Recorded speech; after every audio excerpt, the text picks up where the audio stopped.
Hey there, MSPs and IT pros. Welcome to the RocketMSP podcast, the show where we ask the tough questions. Today's episode is sponsored by Comet Backup. You can learn more about them in the show's description. My guest today is Matt Holland, CEO of Field Effect. Matt, how you doing, sir? I'm doing great. How are you doing? I'm doing really well, man. I'm so glad to have you on here because I've got to say, Field Effect is one of those companies that it's been on the list, but I never knew who to contact. So I'm glad we were able to connect. Yeah, me too. Happy to be here. Thank you. So today we're going to talk about some cybersecurity stuff, because that's kind of your specialty, right? Yeah, it's basically all I've done my entire adult life. So, yeah. Now, before we dive in, because I've got a bunch of questions I want to ask you. Before we dive into all of that, I would love to just get to know you better. Sure. Can you give us some background? I know you told me some things off air, so whatever you're comfortable sharing with everyone, especially if you know anything about like where the aliens are kept or any of the, I know you cyber guys, you know where all the secrets are, right? So fill us in. Tell me what you got. Yeah, sure. So I started my career at Communications Security Establishment, which is the Canadian version of the NSA, albeit a little bit smaller, back in 2000. I was there for 7 years. I got to work on really pointy edge of or end of the spear type of technology. So things that, unfortunately, I can't talk about, but I got to be exposed to techniques, approaches that really laid the groundwork for how I approach cyber, even to this day. In 2007, I co-founded an intelligence tradecraft company, which, for all intents and purposes, was a privatized intelligence company that produced technology to help Five Eyes intelligence agencies with their mission. And I ended up selling that along the way to Elthris. But before doing that, co-founded Field Effect. And Field Effect is a company that has built a holistic cybersecurity stack.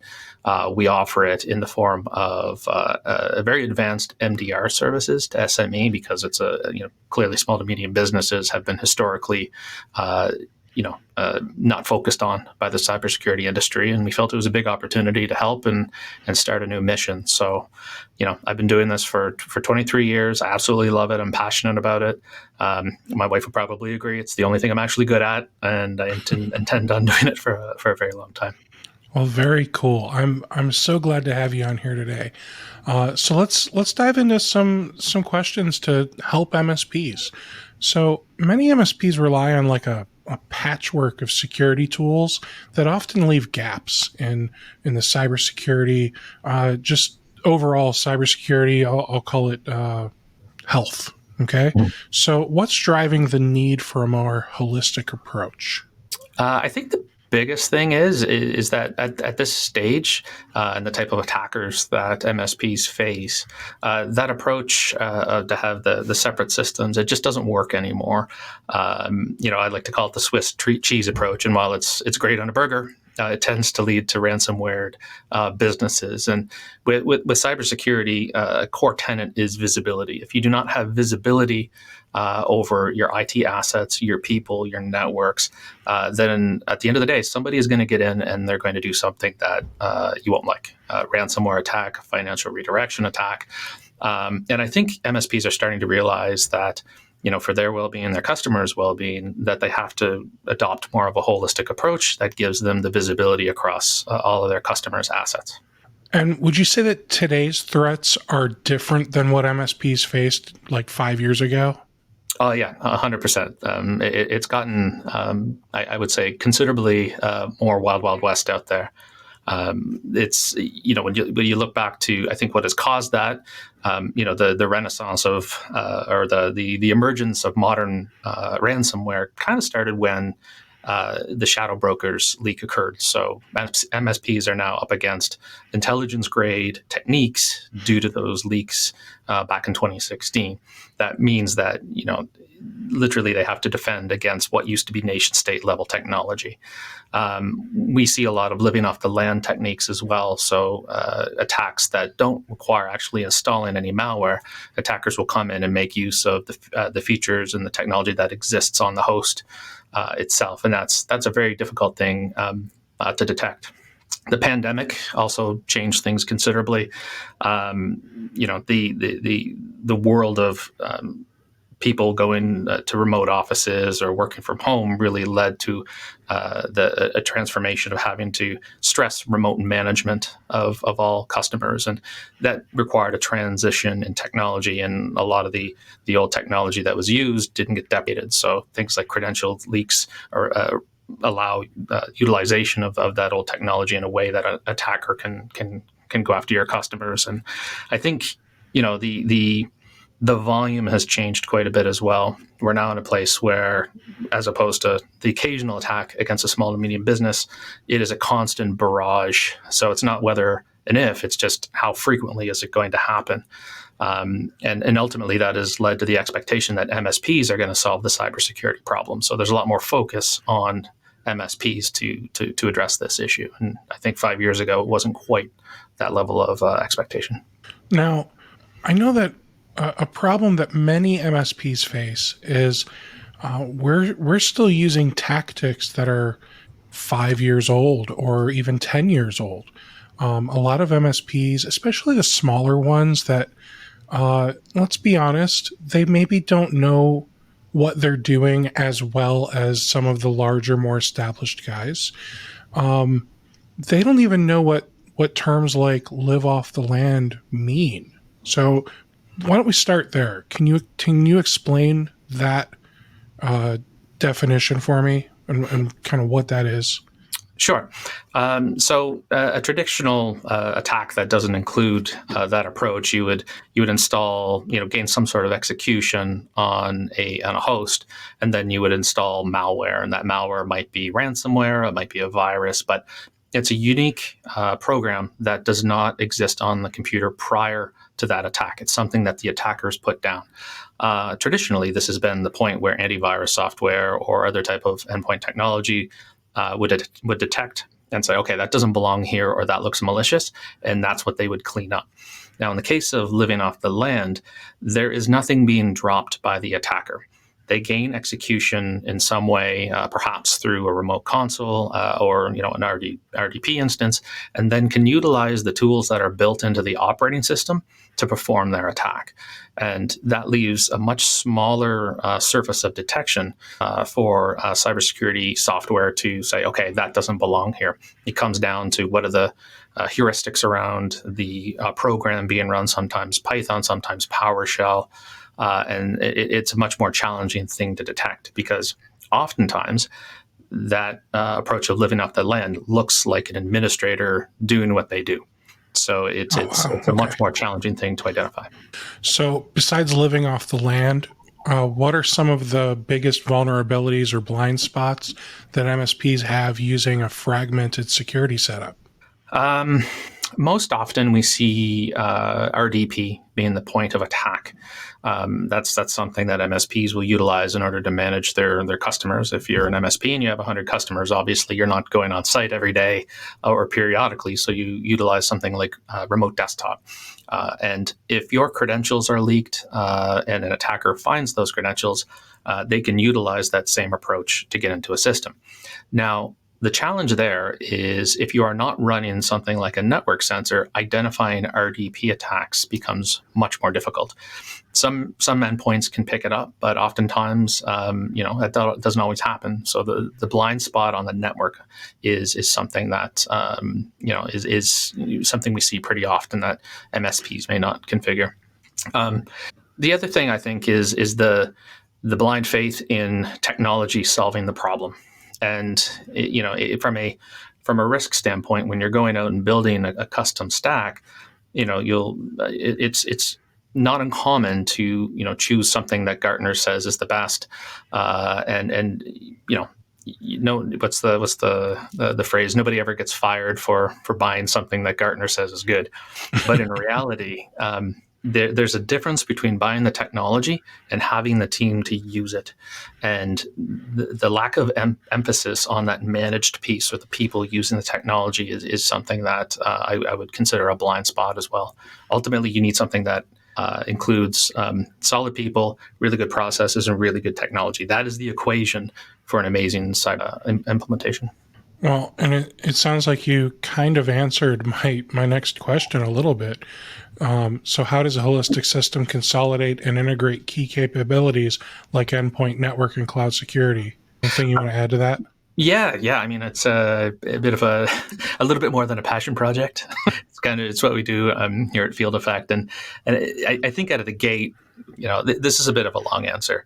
People often miscast holistic cybersecurity as just XDR because it is perceived as being a layer on top of different types of technology. In reality, a truly holistic system is considerably more than that, and I would argue that it is as much a philosophy as it is a technology stack. It is the idea of looking at the internal threats and the external threats. What's happening in the world ahead of an attack before somebody attacks you. Is somebody registering a domain that looks like yours before they do a phishing attack? It includes looking at people and protecting people and training people and understanding how people are a threat to a business, and ultimately improving the overall business in regards to resiliency. The concept of threat surface is often something that doesn't get a lot of focus, and that is a really piece of holistic cybersecurity. What that means is it's not just installing software and having a team of people behind it. It is constantly improving your network, finding vulnerabilities, saying this is a problem, you need to fix it. And over time, the holistic approach actually makes businesses stronger and more resilient to attacks. And then there's the whole concept of, how do you integrate as many sensors as possible into one holistic system? So is there, a DNS firewall or email protection, internal threat scanning, external threats scanning, and just really understanding what the actual I guess business is that you need to protect. And I think that's the difference between and holistic. It is, you look at it the way an attacker would look at it and defend with that same level of breadth. So, I'm gonna go off script a little bit here. Right now, there are so many cybersecurity startups and big players. We'll just mention Field Effect, and then there's you mentioned RDP earlier. So there's companies like TrueGrid who provide secure RDP. There's new like I'll call them all-in-one cybersecurity suites. We are inundated with platforms, and it makes it really difficult, especially for MSPs that almost have like decision paralysis, right? They're afraid to pick the wrong one, so they just don't pick, or they think, unfortunately, they think that if I sign up for this platform, they say they're an all-in-one cybersecurity suite, so this is the only thing I need for my clients. When in fact, it's not, and we don't even have to go into all of that. Okay, so I guess what I want to say is one. Do you consider Field Effect to be like the only thing an MSP needs for cybersecurity? And two, why not? I don't know how to answer that. Well, I mean, yes, the only, straight up, Field Effect is the most complete platform there is. What we try to do is actually solve the problem for MSPs and businesses and make it simpler. So the tool hell that you just described, like we see it all the time, and every time we see it, it reminds us that what we've been spending a decade building actually is exactly what the MSP space needs. Whether they're stuck in decision paralysis, or tired of alert fatigue, or are just paying way too much for a stack of tools. Like this is why we're here. This is what gets us jazzed. The only thing we don't really get into is firewalls. There's lots of firewall vendors. That's just not a space we cover. The whole gamut of what an MSP would need. That's what we do. We've been building this for a decade. It is based on a background in intelligence from both the offensive side and the defensive side. So yeah, I don't know what more I can say other than I think we're there. Okay, Yeah. so then let me dig into this a little deeper. You say that you think, for the most part, Field Effect checks off all the boxes for MSPs when it comes to cybersecurity. Uh, More mature MSPs are implementing controls or frameworks, whether that's CIS, NIST, whatever. Right? There's a bunch of them out there, and then some of the clients have to adhere to regulations like HIPAA. Right? So, have you guys like aligned your product with any controls or frameworks to show like, hey, here's how we check off all the boxes? Yes, so that is something we've put a lot of time into the last 18 months because we received, what you're characterizing is something we've been hearing for a while. That all right, if your solution is what you say it is, how does it line up with these frameworks? So the solution will actually identify this is where you're in where you're compliant, this is where you're not compliant, and then on top of that we have a security services team that will actually work with the MSP or the end customer if that's desired in order to update their system to become compliant with those specific frameworks. From our perspective, supporting that whole migration into compliance is it's imperative. That's where the world is going. So for us, it's just another dimension to what we're offering. And that's one of the things that I think is kind of a pro and a con. These controls and frameworks. Now that's just another thing that vendors are. It's almost like AI, where vendors are like, let's bolt this on after the fact. But it sounds like, thankfully you've got the right background, where I think you took the right approach and kind of built your product almost around those frameworks and controls, and then figured out how to check off the boxes with the product. If does that make sense? Yeah, absolutely. And we approach it from the world of simplicity.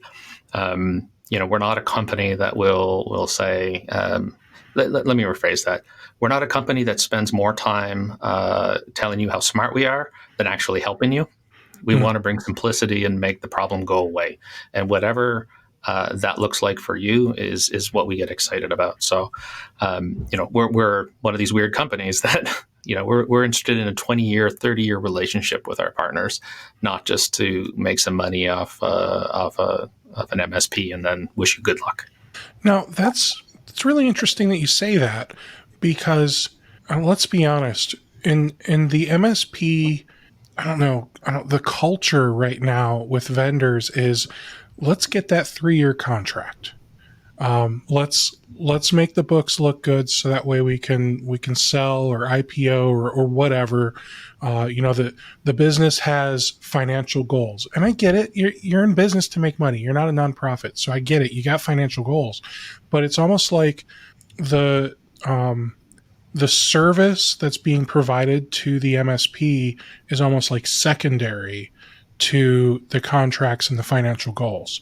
So, what are you doing about that? What are you doing differently around that? Yeah, no, I completely agree with what you just said there, and we've over the years we've definitely had the feedback of, can you make it simpler?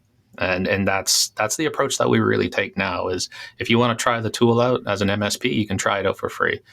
We have such confidence in what we are selling, in the relationship that we will build with you, that you can try Covalence out for free. We'll set you up, give it a shot, learn the team, learn what is different about what we bring, and then there's obviously incentives for signing a 3-year deal. But if month to month is what you prefer, we have a lot of confidence in what we're doing. We would rather customers stay with us because they love working with us than feel like they're forced to remain in a relationship. And I think that's a philosophical approach that just makes sense for the MSP space. Well, from MSPs everywhere, thank you for that. I appreciate that approach. I've often felt that your service or products should speak for themselves, and if somebody doesn't like what you're doing, they should be able to take their ball and go home. 100%. So I appreciate that you feel the same way. So let's talk more about your product a little bit. How does automation and analytics provide an advantage over the traditional tools? Um, so the a really good model is not easy to come by. You don't just layer some technologies together and get there. A really good model should take into consideration that there's time for AI, there's time for humans, there's time for a script to do the job or some measure of analytics. And I think the advantage of what we've done is we've got a nice blend of when to bring people in and when to let the tools do the job, and we forward load as much of the decision making as possible. One unique thing about Field Effect is we don't. Because we can put an appliance on site on customers, if that's what you choose, customers have the option to say, okay, I don't want my data to leave my network. And that, from a privacy standpoint, is absolutely enormous. You don't have to go that route if you don't want, but the model scales to taking that into consideration. And ultimately, from our perspective, how good the system works comes down to how much we empower our operators, what's the reaction time, and what's the certainty of what we're doing to ensure that we're not delivering false positives to customers. That is a core tenet of Field Effect. Is a false positive is a sin, and if you ever send a false positive through, then I don't want to say we flog you internally, but there's a measure of professional shaming. Not really, but you get my joke. No, I like it though. I mean that false positives suck, man, and so does the alert fatigue that Yeah. we get from all these different platforms. But you know what else sucks? Not getting any alerts and assuming that means nothing's wrong. So what are you doing around that? Like how do we know that the product is working? Yeah. So the way we communicate with MSPs and customers in general, we were talking about this off air, is what's called an arrow. It stands for an action, recommendation, and observation. And this is a very refined, polished structure to say, this is what happened, or this is what we've observed, or this is what we'd recommend, and these are the things you need to do. In our portal, you can then ask for help and engage with the team. You're not dealing with logs or anything like that. Now, if you ever want to go deeper, we have the Covalence dashboard, which allows you to go in and look at all the data that the system is seeing. So if you want to see that stream of logs, we're fully transparent. We'll open that up and you can look at it. But what we have observed is once you come to trust the company and the system, the interest in that data tends to go away, but it's always there if you need it. So that's a kind of a hybrid approach of not wasting your time, but if you want to dig deeper, you can. All right. Now, what customer experience improvements can MSPs expect by working with Field Effect versus some of these other platforms? I think the most impactful is right out of the gates. We focus on reducing the threat surface for your customers. Threat surface is a really important starting point because it is directly connected to everything that happens from a point in time. So if you can reduce the threat surface, we work with you to say, okay, these are the problems we observe and these are the things we'd recommend. If you can reduce that threat surface, that has the carry-on effect of a customer being more secure, and that translating into less work because there's less attacks that will get potentially further on. So from a customer experience standpoint, your life will get easier. And ultimately, the more we can keep you to the left of the boom, the whole left of boom, right of boom. Ideally, boom never happens, but what you do left of boom really dictates how easy your experience is, and what your customer experience is, and what your experience is as a partner with us. I think that is a philosophical difference maker that we take into every relationship, and I would say the more a partner embraces that, the long term gets even easier. Now, I know Boom is the I don't know the attack or the breach or whatever you want to call it, right? And I understand left of Boom is pre, right of Boom is Boom is post. Does Boom actually stand for something, or is it just like an explosion because that's what it feels like? Yeah, I think ultimately it's when shit hits the fan on a network, and you now need to jump into action. So yeah, an attack happening. Yeah. I just thought I'd ask the dumb question. I don't know if anyone else wonders this stuff or if it's just me. Um, all right, so we talked a little bit about the automation and analytics providing the advantage.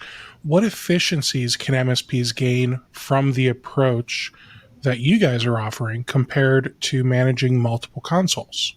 Yeah, so it all comes down to effort and odds of success. So if you were cobbling together a solution that you bring to customers that includes several tools, there is an effort penalty that goes into managing those all at once. You know, best case, you've wrapped it in some sort of single pane of glass. Typically, that is not necessarily within the resource reach of most MSPs. So the advantage of taking this disparate set of tools and replacing it with one pane of glass that is actually holistic and does the job and better of all of those layers, right out of the gate, that allows you to do more with less.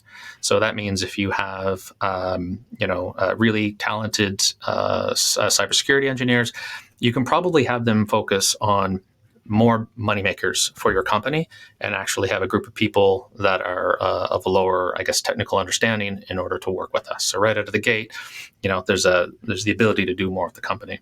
And then as you grow your customer base, you don't need to hire additional engineers because of the efficiencies you have by using our platform and engaging with our teams. It cannot be understated enough, or should not be understated that when you work with Field Effect, the amount of things you need to look into, it's very much curated by Field Effect, and if you don't hear from us unless there is a problem. And that is, I don't want to anger the cybersecurity gods, but we've had a tremendous amount of success over the years, and that is in large part due to how the holistic nature of the product, how well it works, how good the team is, and we get jazzed by making MSPs as effective as possible and helping you guys make as much money as possible. Awesome. Now, how does the reduced complexity that you're providing to MSPs translate into higher profitability? Because I assume there's a premium that the MSPs are paying for working with such a fantastic product like yours versus what they would be spending with some of these other hodgepodge, put a few things together to try and accomplish the same thing type of solution. This may surprise you, but it's actually the opposite. So one of the things when you get Covalence, you will notice out of the gate that you will save money based on your technology stack right out of the gate. So if we replace 10 tools, you're probably paying a particular fee for each of those 10 tools. You pay one fee with Field Effect, which reduces with the more volume that you do with us, the more business you bring our way. So it really depends on what an MSP currently has, but it is not uncommon for us to save your cost by 50 to 60%. Now, what you choose to charge your customers is entirely up to you. But that, by adopting Field Effect, that is all your margin. Your life gets easier and you can get more margin in the process. So that's I always get excited when I go to one of the conferences and have a discussion and talk about people's tool sets and hear what they're paying for it. The reaction of, okay, well, right out of the gate with a 250 person license, you're going to be saving 60-70% of your costs. That is an eye opener for MSPs, and it's really neat to be able to unlock for MSPs. And on top of that, you get the experience that dealing with the company that I talked about. Like it's a better experience. You're made more efficient. Your team can do more. So the tail end of profitability just goes up. Now, I'm sure by now everyone here has heard of Channel Program.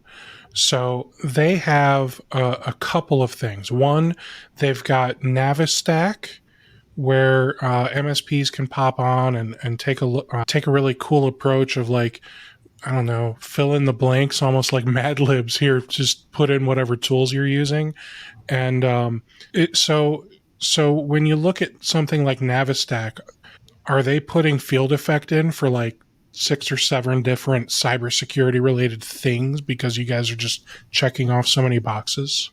I don't know if they evaluate us. Actually, I've not heard of that platform. So my ignorance may be exposed with that question. But It's okay.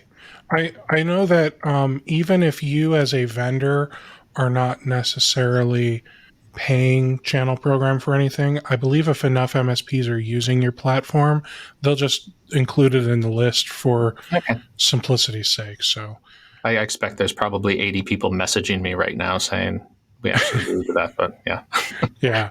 So, and then another thing that they have is a technology map. Um, and I'll be honest, this map, I'm going to share my screen because I think this map is cool and makes my brain hurt all at the same time. So let me share this. So look at all these things, right? I'm sure you're on here somewhere. I can't see your screen. Oh, I sorry, I got to hit add to stage. There we go. Yes. And I'm serious. I'm sure you're on here somewhere. But this is what I meant earlier when I said there's just so many tools. And unfortunately, it all just kind of gets lumped up together, right? Yeah. So Sophos, I mean, they do a lot, right? They've got, find endpoint, and I think they've even got like email and so many other things, right? While oh, let's pick another one here. Scout DNS doesn't do all of that stuff. I almost wish that they would like split this up into, I don't know, like subcategories of cybersecurity, because this alone makes me feel like paralysis of just looking at this. So, with that said, since there are so many different types of cybersecurity platforms out there, let me ask you about security like services Mhm. and just see if you guys are doing this. Are you doing anything with DNS filtering, or do we need to Um, if we have field effect? yeah, so we have what's called a DNS firewall, which essentially does the same thing. So what that allows you to do is control what DNS lookups will succeed and which ones will be blocked. And we have this in both what we call like an office version. So if you have an on-prem office or in a roaming case. So we built the roaming DNS firewall when the pandemic started. So if you were, your company turned into an entire work from home scenario and you like to go and work at a coffee shop, if you were at home, that's one type of behavior that you can expect. But if you go to a coffee shop, the roaming DNS firewall will act more aggressively. And this is actually one of the most effective ways to block attacks, because often attackers will come in with a multiple staged approach. Each stage typically calls down and gets another piece. So by utilizing this, it's really great for attack chain disruption. Very cool. Let's look at Total is another one on here. Now they are what's the right term for that? SASE, I think. They basically do it's like a VPN for individual computers to get into the network, but tools do. But when it comes to connecting to a network securely, that's not something that you guys do, right?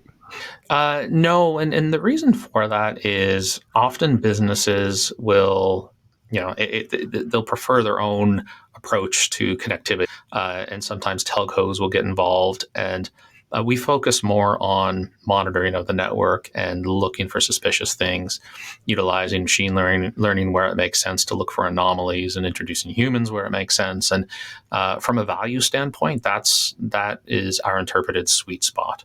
Not necessarily dictating what your topology needs to look like. That's nobody likes to be told specifically how to build a network, and we find we bring much more value by arriving and saying, okay, we'll protect whatever you have. I like that approach. Let's look at Fin Security, fantastic company that provides cybersecurity awareness training. You don't do that, right? We do that. You do it. We Oh my goodness. Yeah, so we this the holistic approach. We started on a product in 2009 called Cyber Range.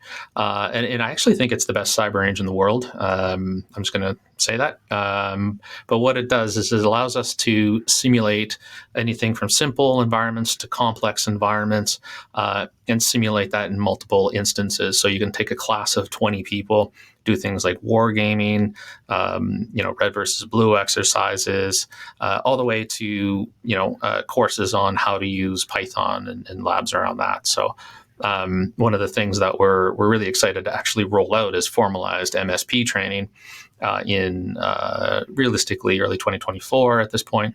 But there's a set of curriculum that if you're a Field Effect customer and you're an MSP, then there's a set of training that will be available to you to help train your staff to be better at defending customers. Typically, this is something that is quite a costly thing to send your people to various training courses and whatnot. And this is just something we're going to offer because, again, we're interested in very long-term relationships and long-term partnerships. That is so cool, man. I'll pick one more. Threat Locker. Are you familiar with them? They are a everything's blacklisted except for what you've whitelisted approach. Yeah. So you can engage. We don't have necessarily an interface that would be similar or an experience that would be similar to ThreatLocker, but our EDR policies operate on that premise. So when you install our endpoint agents, you can choose different levels of strictness. So you can go with like notify only, and that turns into a large feed that our team will consume and look for problems or threats.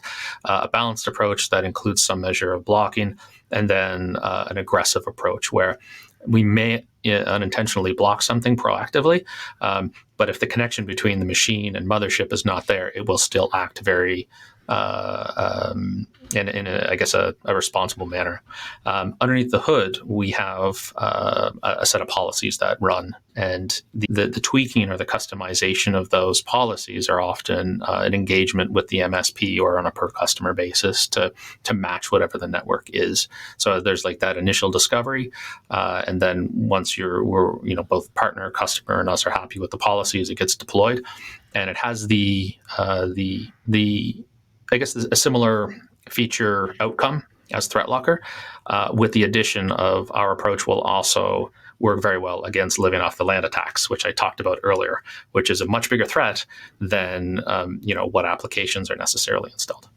Yeah, and I gotta say, it sounds like a living off the land approach can get past the whitelisting approach because it's using what's already there. It's not like you're dropping some. So even using a platform like ThreatLocker, you're not just like 100% protected, which I think 5 years ago, that was probably the feeling that most MSPs had. Yeah, I mean, I don't want to diminish ThreatLocker. It's a great tool, and I know a lot of MSPs really like it. But the tough thing with living off the land is it's not, you can't really white or blacklist it. It is really comes down to the creativity of the attacker. So the heuristic model that you need to forward deploy on endpoints is considerable. And what I mean by that is if you have process A, start process B, start process C, and then D is the thing that seems weird, what that chain of processes looks like might be the actual determining factor as to whether process D is bad or not. So it's not necessarily about that endpoint thing that is starting, it's the history of how it got there. I want to ask, somebody popped a question into the chat, so I'm going to ask this. A lot of MSPs are misguiding their clients on cybersecurities. MSPs will sell the client an EDR-only solution, leaving the network and a cloud attack surfaces vulnerable. Then when an MSSP or cybersecurity expert comes in and the client is so convinced that the MSP has them covered that they don't listen to the facts, how can Field Effect help change their mind? I think an opportunity to work with us and see what we can do is believing in the approach that we've taken. it's the cybersecurity industry is tough because there's not really an authority that anybody can go and definitively say what that authority is saying about the industry is correct or not. Like MITRE is one thing that tries to do the best it can to gauge technologies. Same thing with industry analysts, but marketers are going to market. So how do you cut through that, right? And So true. the some of the best advice that we got from partners over the past year is, as a company, Field Effect should be doing anything it possibly can to get our solution in the hands of people, because once you try it and see it and understand it, it will be like a light switch that goes off. This is where I was saying earlier, holistic cybersecurity is as much a philosophy as it is technology and a service on top of that. And seeing is believing, and that's generally the approach that we're trying to take. What mistakes do you see MSPs making most often when evaluating new security options? Yeah, I think the biggest thing is technology. They look at the technology only and don't factor in how the managed component can actually negatively impact the outcome for the customer. So if you buy just an endpoint or just a cloud solution and there's nobody managing it, it doesn't work near as well. And I think this is actually one of the most brilliant things that the top 5 endpoint vendors have actually done. They've when you buy an endpoint on its own, if you don't have a team behind it, it's really not that effective. It could be the greatest technology, it could be the most upper right quadrant in Gartner technology, but it's really not effective at the end of the day for MSPs. But what the impression is that you're buying the level of effectiveness that you get when there's a team behind it. And if you do not have that team, then buying any technology is not going to work. The only way you will get a really good cybersecurity outcome for your customers is if there's a people component, a process component, technology component. And that's why MDR exists today, because it's ultimately the most effective way to deliver outcome for customers. So really, I guess to answer that succinctly is be honest about what actually good cybersecurity looks like. What a great answer. Are there any metrics or KPIs that MSPs should be tracking to measure the impact of a cybersecurity platform? I think having a good understanding of what your human cost to delivering cybersecurity to customers actually looks like. So if you have 100 customers and you have a team of 5, cybersecurity people on that, what can they do over time? How much effort is going in on a per customer basis? Understand those metrics, because ultimately your efficiency is what is going to govern how effective you grow and the type of company you become over time. That predictability is really important. The other thing I would say is, how does the threat surface look like for your customers? If you at one point in time you're getting, say, 10 alerts a week on a customer, what are you doing to make the threat surface better to turn that into 2 alerts per week? If there's a reduction in vulnerabilities around the threat surface of your customer networks, then it's less effort for you, and then feeds into better tracking around that first point. So I don't, the effort that would take per company is really dependent on your company. But my advice, if you wanted to become a security first MSP, or make that a flagship feature, understanding the cost around that is ultimately what will help you make your business better over time. How long does it typically take for an MSP from, we'll say, the ink dried on the contract that they signed with Field Effect to the product is implemented with their clients' endpoints and everything else? I think that that really depends on the MSP and the approach they want to take. We've had some partners that will dive in right out of the gates, and over the course of a couple of weeks have customers converted to using Field Effect. And the scenarios behind that are sometimes we sign a new partner because their old solution resulted in ransomware attacks, and they said, all right, I'm dropping this entirely. We're bringing Field Effect in, and it's full customer saturation. over a couple weeks. So it is possible to move that quickly.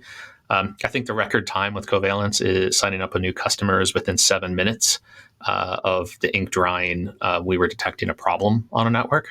That was a fun day, and hats off to the team on that one. But I would say, the more I think realistic outcome is when we sign a new partner on, we work with them to look at their customer space and where do you want to tackle first and where do we go from there. Like I can't stress enough how much we encourage the partnership approach. Like we are genuinely invested in helping your company be better, helping your customers be better, and that pace of you adopting Field Effect is ultimately up to you. What resources or support options exist for MSPs who sign up with Field Effect? So we have, our customer success team, our support team, phenomenal groups of people. We have a whole knowledge base of articles about, cybersecurity in general, a series of videos for onboarding and bringing new customers on and how to manage your volume licenses. And I think a unique thing that I always get jazzed about is our partners, our existing partners, are always really willing to help new partners through that process as well. So,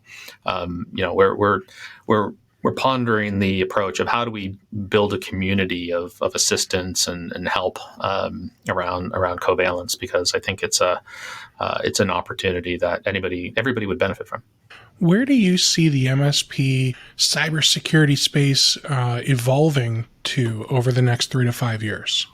I think it's inevitable that MSPs need to work to become an MSSP, perhaps not by definition, but to lead with cybersecurity. And that is we talked about compliance frameworks earlier, and I think those types of frameworks are ultimately going to be driving forces that push MSPs in that direction. You mentioned HIPAA. There's lots of different types of companies that have to comply to that. Well, how do they do that?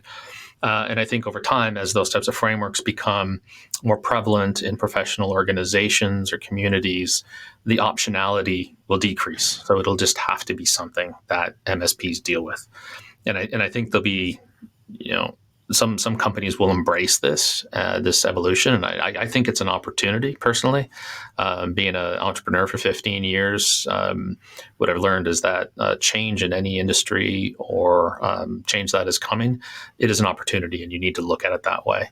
And I think if MSPs embrace that, it's success just staring us all right in the face.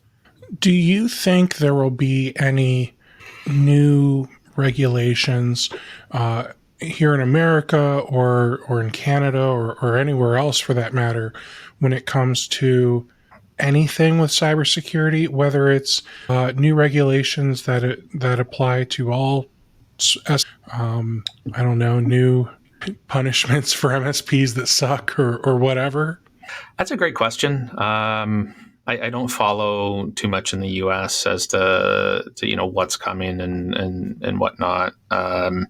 You would think that in Europe they passed GDPR, which is a data privacy. I'm paraphrasing perhaps a little too simplistically, but it's a data privacy framework that requires companies to protect data and whatnot.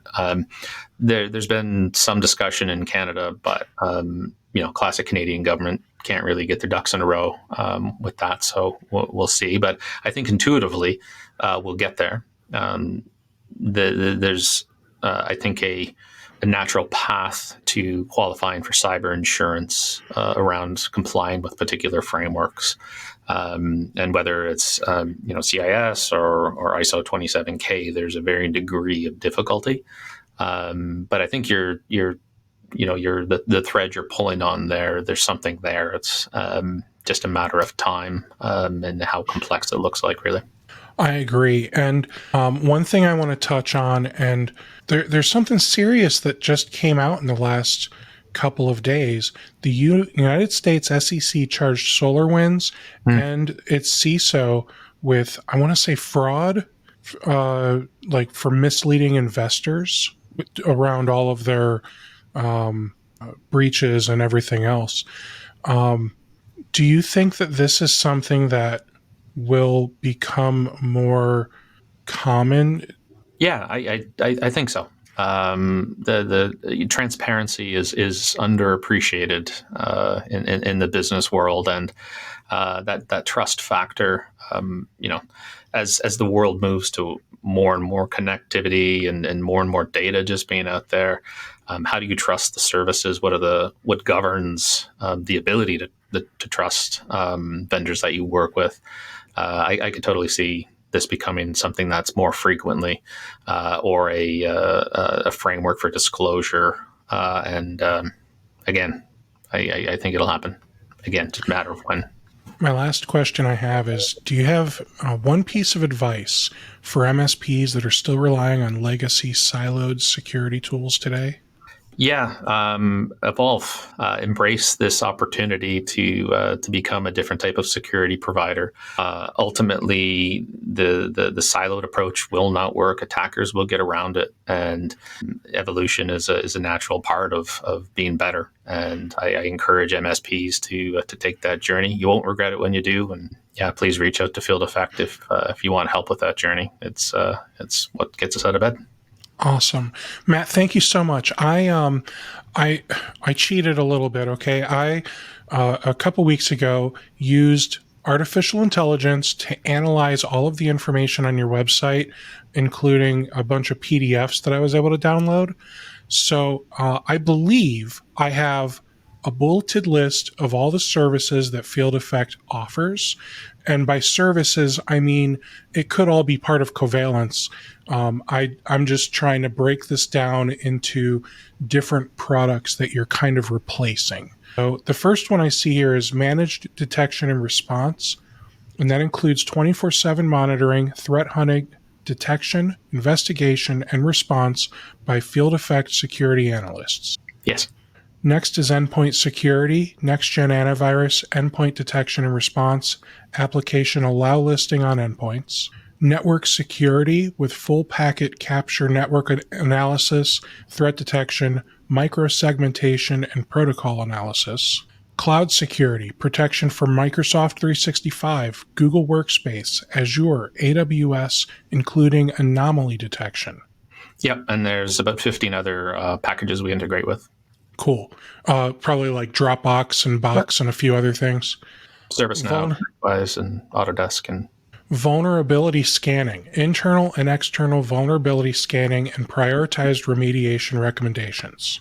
Security awareness training, interactive training for employees to avoid phishing, social engineering, and cyber threats. Incident response, emergency expert investigation, containment, eradication, and recovery services. Virtual CISO, on-demand strategic guidance on cybersecurity strategies, frameworks, policies, and more. Compliance services, assistance meeting compliance standards like PCI DSS, HIPAA, NERC, CIP, GDPR, and probably a whole slew of others. Phishing testing, customized phishing simulations to identify vulnerabilities. Yep, that's a fun one. Security policy review, audit and enhancement of security policies and procedures. Dark web monitoring, who doesn't offer that these days? Monitoring for compromised credentials and data on dark web sites. SIM log management, collection, correlation, and analysis of log data. DNS filtering, we mentioned this earlier, blocking of malicious domains and filtering website access. Is there anything I didn't list? That's a really awesome and comprehensive list. I think you got most of it. I'd love to crack open what we're building right now in the next 18 months, but I think my product team would hit me over the head with a 2x4, but there's more coming. Well, please come back. Send your favorite guy to come back and do a demo of Covalence and everything that Field Effect has to offer. And anytime you want to come back and talk to us more about cybersecurity and teach MSPs how to do it better, please reach out. Awesome. Thank you so much. Really enjoyed our conversation. Me too, Matt. And thank you for those of you that watched live. I'll have the edited version uploaded tomorrow morning. Thanks so much, guys. Take care.